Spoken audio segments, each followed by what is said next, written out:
pour resituer très rapidement, donc la ferme de Christian Galtier, qui est en EARL, qui peut-être va passer en GEC ou qui est en cours de passage en GEC, est une ferme qui est située au sud de Rodez, en élevage bovin-lait, depuis presque toujours, et qui a fait donc un virage d'un passage d'un système élevage laitier bovin-lait plutôt intensif, avec une part de maïs importante, un système beaucoup plus pâturant, et il en est résulté ce que vous allez voir. J'ai repris l'exploitation de mes parents en 1975.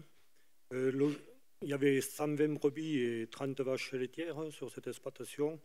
Donc j'ai choisi de mettre un seul troupeau, 60 vaches laitières, avec un objectif de 5000 litres de production par vache à l'époque. En 1977, j'ai construit la stabilisation pour loger tout ce monde, évidemment, parce qu'on n'avait pas les bâtiments. Après une forte progression en production laitière, on a été obligé de diminuer à cause de l'arrivée des quotas en 1983. En 1987, on a fait l'arrangement de famille, j'ai perdu quelques hectares de surface agricole utile. En 1998, on est parti avec une laiterie étrangère qui est venue acheter du lait dans le sud de la France. Et en 2001, on a mis les bâtiments aux normes. On s'est questionné un peu sur le système parce que c'est vrai que on se fatiguait beaucoup pour produire, on intensifiait les surfaces destinées aux animaux et à côté on faisait des céréales pour occuper les terres qui restaient. En 2012, cette laiterie étrangère nous a dit qu'elle nous laissait tomber, qu'elle arrêtait la collecte.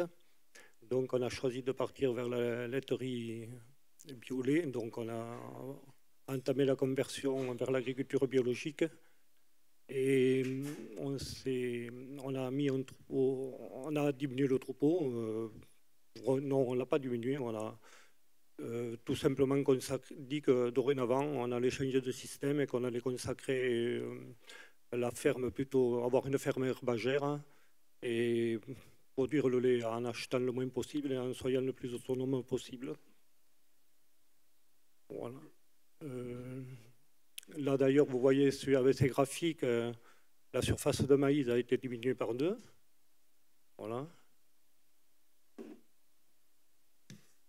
Sur les données qui vous sont présentées, en fait, c'est l'évolution de la structure de l'exploitation et des différents éléments qui composent l'exploitation entre la campagne 2005, où l'exploitation était en rythme de croisière assez intensif, à la campagne 2015, donc plus récente, où le modèle, le changement était déjà mis en place, parce que le gros changement s'est fait en 2012, on va le présenter après.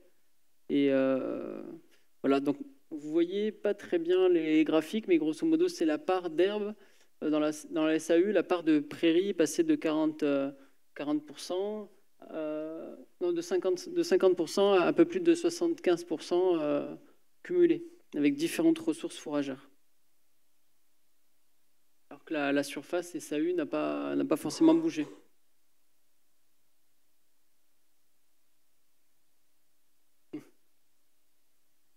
Voilà, donc là, il y a la comparaison entre la campagne 2005 et 2015, où c'est qu'on voit, on passe de 37 vaches laitières à 40 vaches laitières. Le lait vendu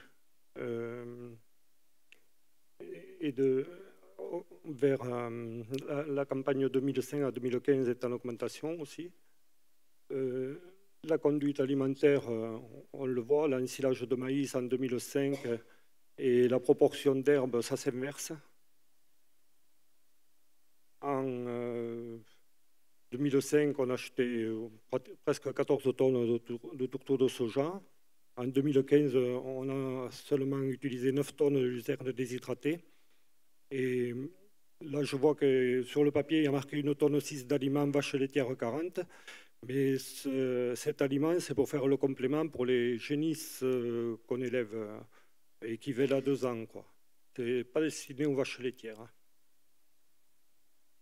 Comment se passait au niveau du pâturage et la conduite? Comment était la conduite en 2005? Qu'est-ce qui a changé avec 2015? Donc on voit la part des surfaces qui change. Comment ça s'est passé en réalité sur la ferme? Eh bien, sur la ferme, on a pratiqué le pâturage tournant, qui nous a permis de mieux valoriser l'herbe. Et on a diminué également, on était à peu près à 1200 kg de concentré par vache en 2005. En 2015, on est approximativement à 600 kg par vache. Voilà. La ration d'herbe est maximisée. On essaye de faire le plus possible de pâturage. C'est que le pâturage qui a représenté une centaine de jours, qui était le pâturage plutôt loisir pour dégourdir les vaches, est devenu une ressource. Oui, parce qu'avant, on n'avait pas suffisamment d'herbe pour pratiquer du pâturage, du moment qu'on consacrait pas mal de surface à produire de la céréale et du maïs, ce qui nous restreignait énormément les surfaces en herbe. Donc les pâturages, il n'était que partiel. Là, depuis qu'on est passé en bio, les vaches sont pratiquement dehors 24 heures sur 24 en période de pâturage, alors qu'à l'époque, on les sortait plutôt 8 heures par jour, quoi. Parce qu'il fallait les nourrir dedans, et on n'avait pas suffisamment de pâturage. Donc voilà, ça a changé. Donc il y a eu une évolution au niveau du troupeau laitier, donc il y avait eu tendance à augmenter, puis à diminuer pour des questions de travail, et une augmentation avec le passage en bio, une nouvelle augmentation pour stabiliser un petit peu le troupeau, et passage aussi d'un schéma de sélection Holstein pur à des croisements avec, pour apporter un peu plus de rusticité sur le troupeau. Oui. Du coup, voilà ce qui avait changé. Donc l'augmentation du pâturage qui passe d'une centaine de jours par an entre quelque chose de très limité, plutôt à usage loisir, à un pâturage qui aujourd'hui est un pâturage système tourant mis en place de paddock et qui représente à peu près 280 à 300 jours selon les années. Et qui représente donc le pourcentage qui est à côté, c'est le pourcentage de la ration annualisée. Donc l'herbe qui représentait 25% du volume, l'herbe pâturée qui représentait 25% de ce qui était consommé sur l'année. Aujourd'hui, ça représente 50%, voire un peu plus. Il y a quand même maintien une petite partie de l'ensilage de maïs qui est maintenu et de l'ensilage d'herbe et un peu de métail certaines années. Au niveau des charges, vas-y Christian, je te laisse présenter un peu. Au niveau des charges, on voit, je parle que du résultat. On voit, il y a moins, oui, on était à 20 810 € en 2005, on est passé à 7 645 € en 2015.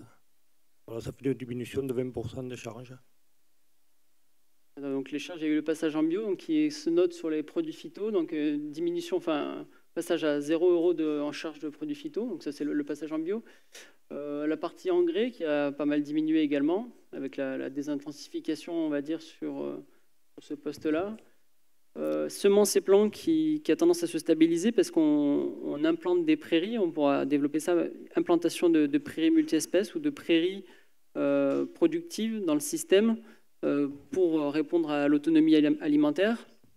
Et donc là, bon, en termes de montant, entre 2005 et 2015, sur carburant et lubrifiant, vous avez le même montant, mais en réalité, il y a une baisse de la consommation, c'est le prix des carburants qui a augmenté.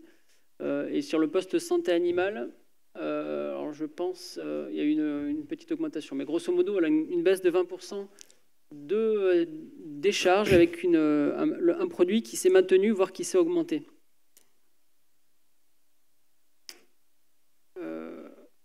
Au niveau de la consommation de fuel, voilà, il y a eu un effet qui n'avait pas été forcément mesuré au départ. On ne s'attendait pas à ça. Mais il y a tout un arrière-effet des différents usages des fourrages qu'on a mesuré, qui se mesurent. Et donc, vas-y Christian, il y a eu une baisse de conso de fuel sur l'exploitation liée à plusieurs postes.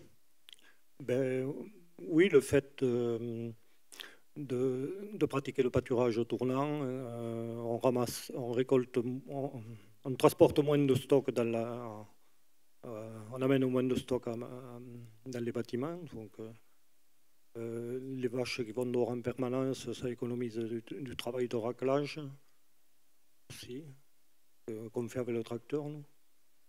On a diminué la surface en céréales aussi, ça fait moins de labour. Les rotations sont beaucoup plus longues, donc au niveau du sol, on laboure bien moins qu'avant, beaucoup moins, quoi. On use beaucoup moins de matériel avec ce système, quoi. Voilà. Et donc le résultat de tout ça, de cette évolution au niveau économique, nous on parle pas mal de valeur ajoutée. Tout à l'heure, Didier, vous parlez de ces chiffres-là. Grosso modo, sur l'exploitation, ce changement-là, passage au pâturage et diminution de l'aspect maïs et tout ce qui va avec, donc moins d'affouragement, des animaux dehors plus souvent et avec des passages du 24 heures sur 24 une grande partie de l'année, pâturage 24 heures sur 24 une grande partie de l'année, nous a amené à une augmentation passée de 85 € les millilitres de valeur ajoutée à 134 € les millilitres pour un volume de production. On est un peu plus de 200 000 litres produits sur l'exploitation. Et en termes de BE, si on repartit le BE, pareil, au 1000 litres, on passe de 237 € les millilitres à 346 € les millilitres. Les grosses évolutions qu'il y a pu avoir, donc ça reprend un petit peu ce qui était présenté dans les impacts.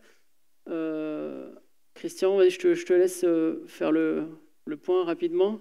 C'était les grandes évolutions qui ont marqué la ferme, et avec les interrogations en face qui étaient posées.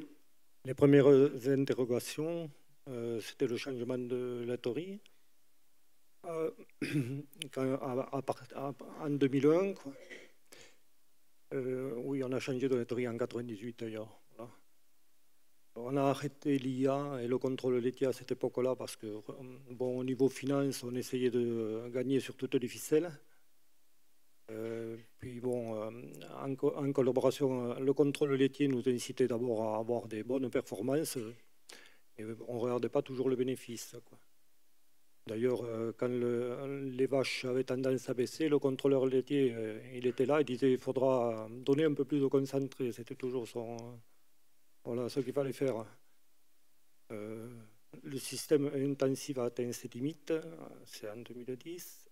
Les premiers envie de changer de système, formation sur les prairies et le pâturage. Oui, j'ai assisté à plusieurs formations bio et sur les prairies et le pâturage.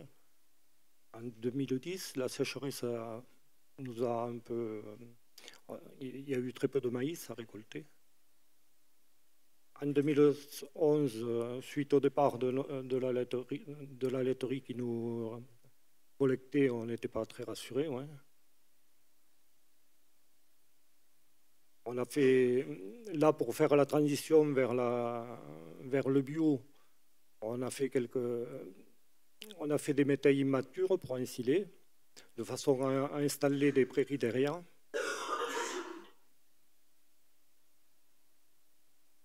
En 2012, bon, on est arrivé en bio, mais on n'était pas très sûr de réussir. Hein. On avait quand même un peu peur. C'est là qu'on a diminué la surface en maïs et céréales. On a mis en place les paddocks fixes, c'est-à-dire on fait des paddocks qui ont à peu près 1 hectare, 0,8 hectares à 1 hectare.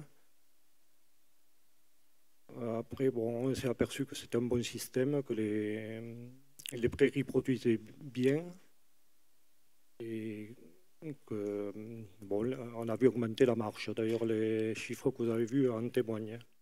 Voilà, donc l'exploitation qui avait atteint son apogée technique pure et dure, on va dire, volume de production par vache et tout ça, 98-2000, là, c'était... a amené presque à une remise en question et presque un déclin sur le point de vue humain à l'origine, et qui s'est retranscrit derrière par de grosses questions, plus le gros risque 2012, le changement de laiterie, le choix du passage en bio, du passage tout à l'herbe.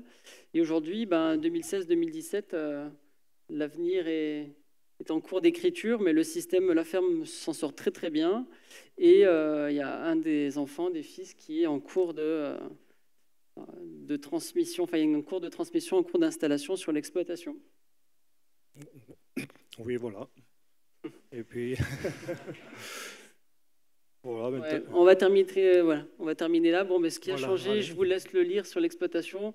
Pas mal de choses, surtout ce qui est en bas, le métier d'éleveur qui a changé qui a complètement changé et beaucoup plus agréable sur le point de vue humain vis-à-vis de ces années 2000 où la production n'amenait à pas grand-chose.